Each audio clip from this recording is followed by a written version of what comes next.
DJ Ferhat Production.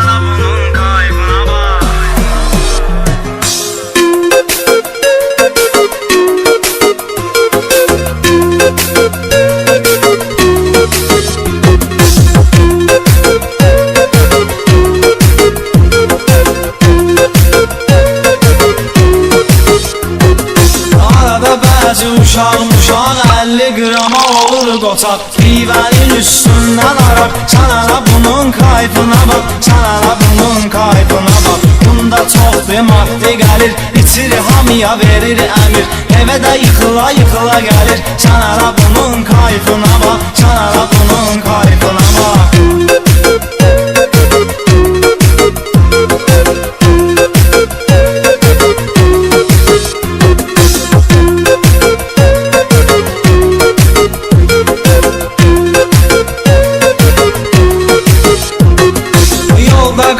Kıza girişir, biraz söz atır ilişir Kız da tanır, qaqaşa deyir Sən elə bunun kayfına bax, sən elə bunun kayfına bax Qaqaşdakı nətər qaqaş, birbaşa eybəcər qaqaş Yeriyir bir təhər qaqaş, sən elə bunun kayfına bax Sən elə bunun kayfına bax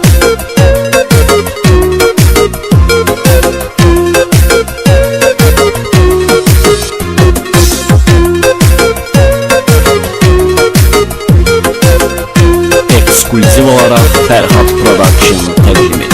Marşrutda diş dayanır, qaqaş öz gücünə inanır Bir tormuza yerə uzanır, sən ala bunun kayfına bak Sən ala bunun kayfına bak Güya ki riski əsəbləşir, ona baxanda ət ürpəşir Şoferlə qoparır həşir, sən ala bunun kayfına bak Sən ala bunun kayfına bak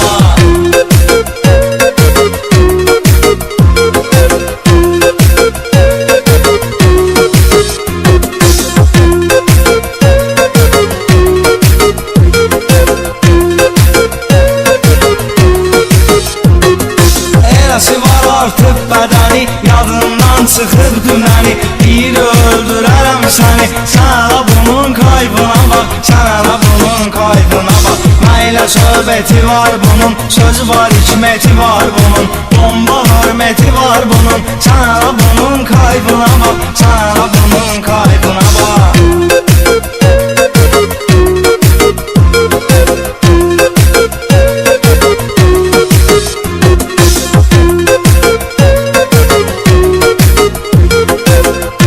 Ekskluziv olarak Ferhat Production təqdim edir. Mən Elvin zaman peşəkar Bu da yeni bir repertuar Mahnıya kod ver nəyi var Sən ala bunun kayfına bak Sən ala bunun kayfına bak Qulaq as fitva ver düzə Efir tema çıxdı üzə Təqdim eyləyirəm sizə Sən ala mənim kayfıma bak Sən ala mənim kayfıma bak